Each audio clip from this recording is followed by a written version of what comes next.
Een, maanta sharaf ayay ii tahay inaan idinkala soo qayb galo xafladdan qalinjebinta ah ee ku qalinjebinaysa ardada wax ka barata dugsiga Kaaraan oo ka mid ah dugsiyada dadweynaha oo runtii ardada si bilaash ah wax lagu baro. Sidoo kaleeto aan hilmaamin waalidiinta ayagana oo barnaamijkan xafladda nagala soo qayb galay oo runtii ardadan aadka u quruxda badanna soo barbaariyey. Waxaan leeyahay dhammaan qalinjibiyaasha maanta waa maalintiinii, maanta idinka halkan idin joognaa. Waxaan idinkugu hambalyaynaynaa dadaalkii aad soo wadeen in badan, waqti badanna aad soo geliseen in maanta aad miraheedii guranaysaan. Waxbarashadana intaas kuma dhammaato ilaa iyo inta laga dhimanayo. Mar kasta ardaygu waa qofku bini'aadamku waa arday, mar kastana waxbuu baranayaa. Maanta waxaad soo gudubteen buundooyinkiina mid ka mid ah, waxaad u gudbaysaan jaamacado, waxaad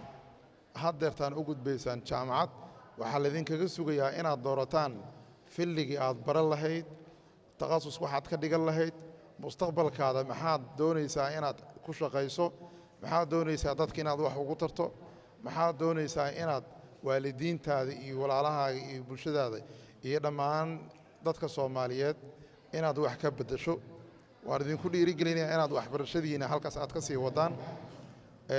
waxbarashadana keliya ma ahan in halkan lagu ekeeyo, waxaad wax ku soo barateen oo aan u baahannahay inaan fahanno dhammaantiina waa canshuurta dadka Soomaaliyeed. hooyada bakaaraha caanaha ku gadda iyo suuqa Xamarweyne canshuurta laga soo qaado ayay waxa weeye waxa aad wax ku barateen. runtii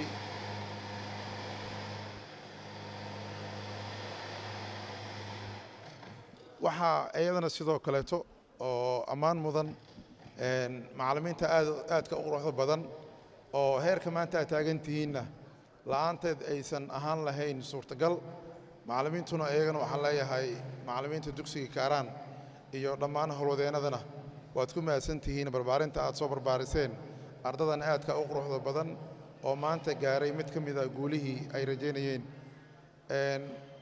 maadaama annagu aan nahnay bahda waxbarashada gobolka Banaadir, gaar ahaan xafiiska agaasinka waxbarashada gobolka Banaadir qaybtiisa dugsiyada, waxaa mar walba naga go'an inaan tayayno ardayga Soomaaliyeed, macallinka Soomaaliyeed iyo dhammaan bahda ardada waxbarashada hadday ahaan lahayd heer dugsi iyo hadday ahaan lahayd heer jaamacadeedba. macallimiinta gobolka Banaadirna runtii waxaan beryahan wadnay barnaamij qorsho sanadeedka ama scheme of work oo loo baahan yahay inuu macallinka ku shaqeeyo, taasina ay suurtagelinayso in ardayga Soomaaliyeed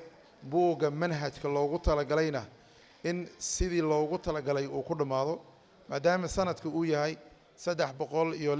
364 maalmood. xilliga daraasadana ay tahay markii laga reebo sanadka bisha Juun iyo Julayna macallinka looga fadhiyo buugga manhajka qaranka ee wasaaradda waxbarashada iyo heer federaal oo la dejiyeyna in la dhammeeyo. waxaa inta badan dhacda in buugga manhajka dugsiyada qaar aysan dhammeenin, macallimiinta qaarna aysan dhammeenin, taasina ay sabab u tahay in inta badan ardada inay saamayso natiijadooda imtixaanka. taas iyadoo laga fikirayna maamulka agaasinka waxbarashada gobolka wuxuu sanadkan diyaariyey ama uu dejiyey qorshihii buugaagta ee lagu dhammayn lahaa, taasoo macallinka u fududaynaysa curriculumka markuu buugga uu haysto syllabuska ama scheme of work loo diyaariyey. sidoo kalena si easy markaas uu asi ku diyaarsan karo lesson plankii ama cashir diyaarinta macallinka,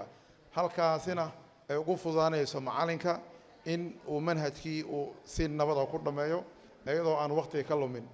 wuxuu sidoo kale ka saacidayaa uu scheme of work fududaynaya macallinka u sahlayaa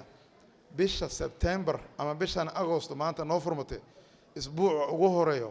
maxaa la dhigi doonaa, maxaase la bixin doonaa. bisha September 4 wiig ay ka kooban tahay,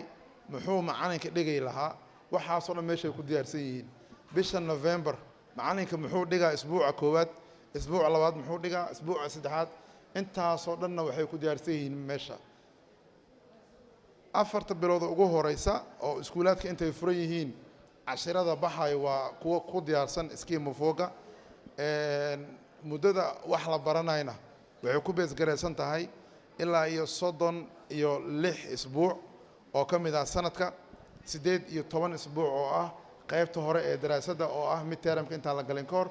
oo macalinka looga baahan yahayna in 17 isbuuc oo ka mid ah 36 isbuucna uu buuga inta loogu talagalayna uu dhigo isbuuca 18aadna ay noqoto isbuuc revision ah oo ardayga revisionkiisa galo oo ku soo aadaysa December isbuuca ugu horeyso kadibna la gali doono 12ka imtixaanka oo midtermka iskuulka 16 bishana uu dhamaan doono 16 bisha wixii ka dambeeyay fasax in la galo la isku soo laabto 1 January ee 2022 halkaas oo ah midtermkii labaad oo uu ku gudgalayo macalinka inuu daraasadda ku bixiyo January February March April ayadana sidoo kale waxaa ku diyaarsan scheme foga macalinka waxyaabihii uu dhigi lahaa markii May la gaaro isbuuca ugu horeysana ay noqoto imtixaanka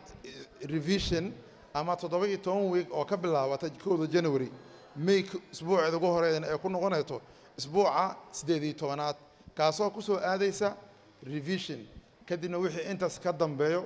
oo May 8 wixii ka dambeeyo in imtixaanka naqliga iskuulka lagu qaado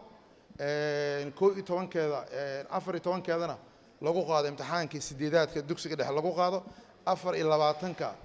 May 2022 ay noqoto imtixaanka dugsiga sare fasalka 12aad intaasoo dhan waxaa fududeeyay ama macalinka u fududeyn doono ama maamulka u fududeyn doono ama baahda waxbarashada u fududeynaya scheme of work la dejiyay taasoo suurtagelinaysa in qaybta quality assurance-ga ee xafiiska agaasinka waxbarashadana ay si joogto ah ay u kormeeri karaan macalinka meesha uu marayo haddii aan macalinku u imaado bisha October isbuuciisa afaraad ama isbuuciisa koowaad waxaan ogahay markaan xafiiskayga ka soo baxayo macalinka meesha uu marayo laga rabo inuu maro ayaa ku cad scheme of work mar haddii macalinka loo imaado oo la weydiiyo macalin xagee maraysaana waa inuu ku salaysnaadaa scheme of work meesha casharka ku qoran hadduu macalinka ka gaabiyeyna in lagula xisaabtamo oo sababta uu gaabiyey iyo waxyaabaha ka hoosgareeyay waxaan ognahay in COVID-19 uu dhacay oo waxbarashadii hakad geliyay in ayada naftirkeedana taasi aan ku xisaabtanay oo scheme of work-giina lagu dejiyay waxaan leeyahay dhammaan macallimiinta Soomaaliyeed macallimiinta iskuulada dawladda